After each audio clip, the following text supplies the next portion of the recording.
Everyone, this is Sam. Today I'm going to show you guys the best bow assassin build in Ghost of Tsushima. Yes, not only are you going to be devastating using multiple type of bows and arrows, you are also going to be actually really good at close range. So if your arrows didn't take out all of your enemies, which they're bound to take out plenty with headshots, when the enemy does get close to you, they got nothing on you in long range or close range.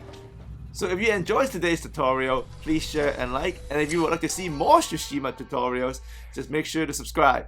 And if you want to catch up on the previous one, there's a playlist in the description of all the tutorials I've made on this game. So I call this build the Sensei Headshot because you're going to be wearing the Tadayori's armor, and what this armor does is really buffs up your concentration skill. So it's going to increase it by a total of 2 seconds, and any headshot you do in concentration mode restore 50% of your concentration meter. So the charms you're going to need to further improve that is you're going to get the 2 charms of efficiency, so you can have a 30% increase in knocking and reload speeds, plus the 30 you get from the armor, so that's 60% total. You're also going to put on the charm of broken barriers, which gives you 15% resolve when you break an enemy's defense. But you're going to put both of them on, so it's going to be 30%. Now, you wonder why you're going to do this with a bow build. That's because you're going to add in the charm of resolve level 2 to further complement that. So this is pretty much your resolve regeneration technique. You're going to get resolve back as the enemy gets close to you and you break their defense. But you're going to also top it off with the charm of Susanoo. So when you do stagger an enemy, you will have a 30% chance to knock them down, which is going to give you an instant defeat to finish them off while they're on the ground. And in terms of your stances, make sure you grab all of them and get them all to level 2 as quickly as possible, so you can get the increase to stagger damage for all of them as your arrows build way to generate resolve back very quickly.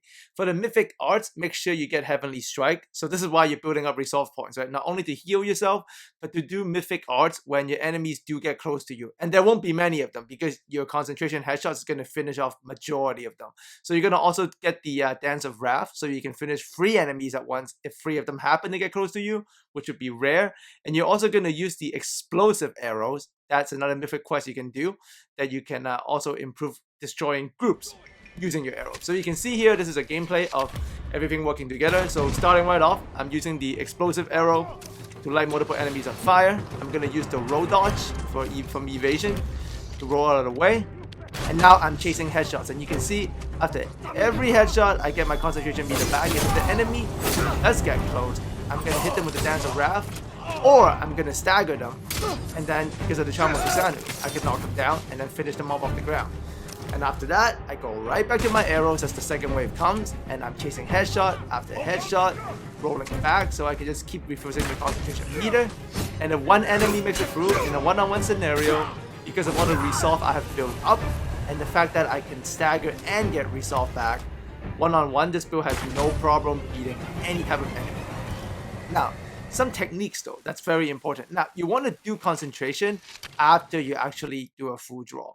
So if you're shooting that first arrow, aim for the head first, then go into concentration. This is going to save you a lot of concentration meter. Explosive arrows, obviously, versus groups, especially at the start of fights. And then as the enemy starts coming towards you, once they have noticed you, same thing. Use the regular aim to full draw first, around the head, then do concentration to make sure you get the headshot. Do not draw your bow in concentration. That wastes the concentration meter and time. And make sure when you're shooting enemies with helmets, shoot them in the face. If you hit the helmet, it gets no damage, as you can see. So that's a mistake by me there.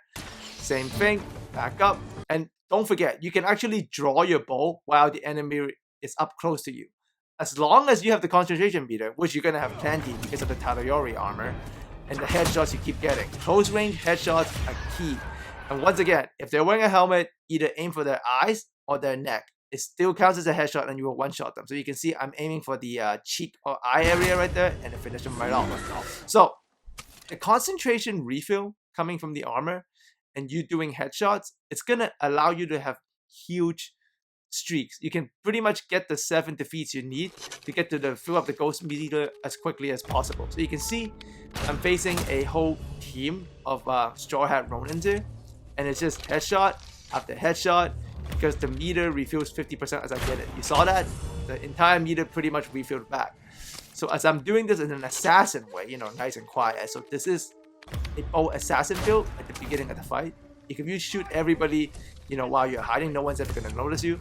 But even then, when they do, you have already pretty much thinned out most of their ranks, and as they rush you, because you're gonna commit to these close range headshots, and then you're gonna roll back. And because the headshots refill your meter, and you know you draw first, then do the meter, you're gonna save a lot of the meter's time. You're gonna clean out camps just so fast. Make sure you commit to close range fighting with the bow. Get comfortable with it, because this is gonna change the entire way you play, and it's gonna make it very efficient. Just stay out of reach and aim while the enemy is close. You see that? Out of the reach of the spear, right in the face. That's how you maximize this bow's build. And you're willing to use concentration when the enemy is coming right at you. Don't panic. Get into concentration, then take your clean shots. Now, but obviously, 1 or 2 enemies will get close to you. That's just what's gonna happen. You don't. That's the game have really big mobs, right? But as they get close, remember, you have the Charm of Susanoo and you have the barrier bricks. You can see there is that yellow flash there with the square button prompt.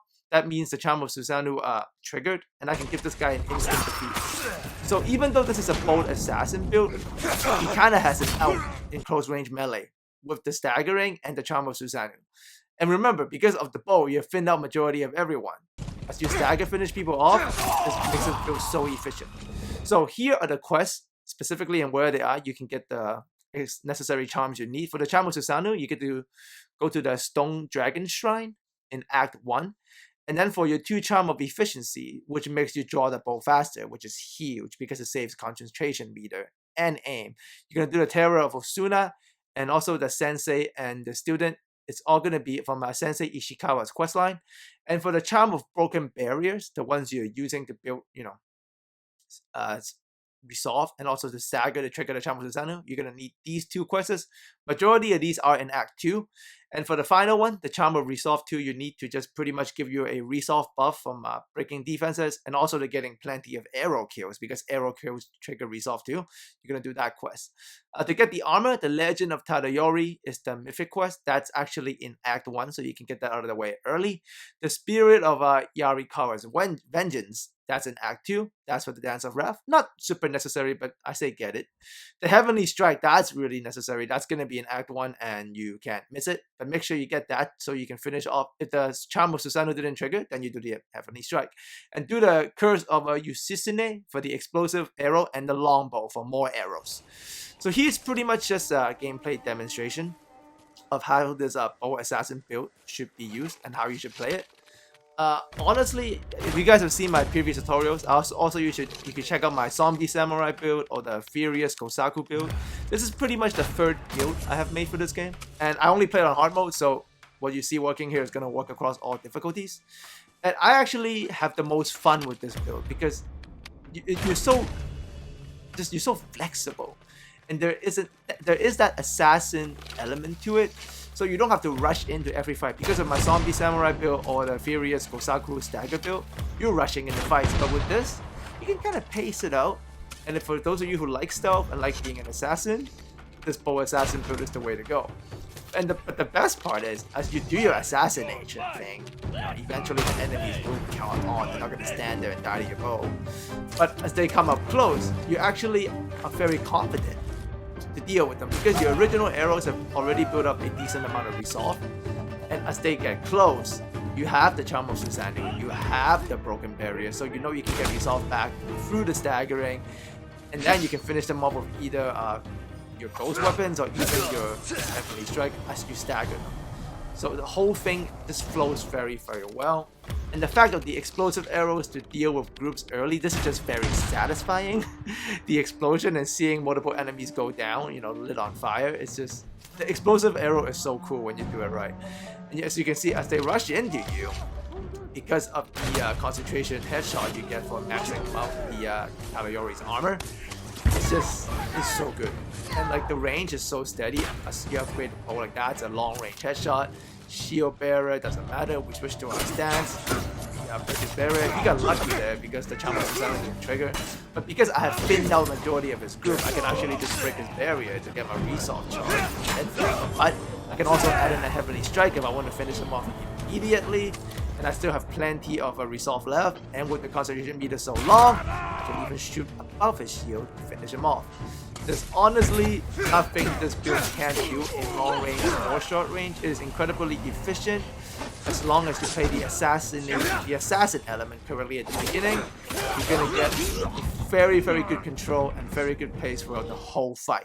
And also that I mentioned, this armor looks hard. That's the best armor in the game look-wise. Alright, so I hope you enjoyed this, and I'll speak to you guys again with more build videos and gameplay tips very soon.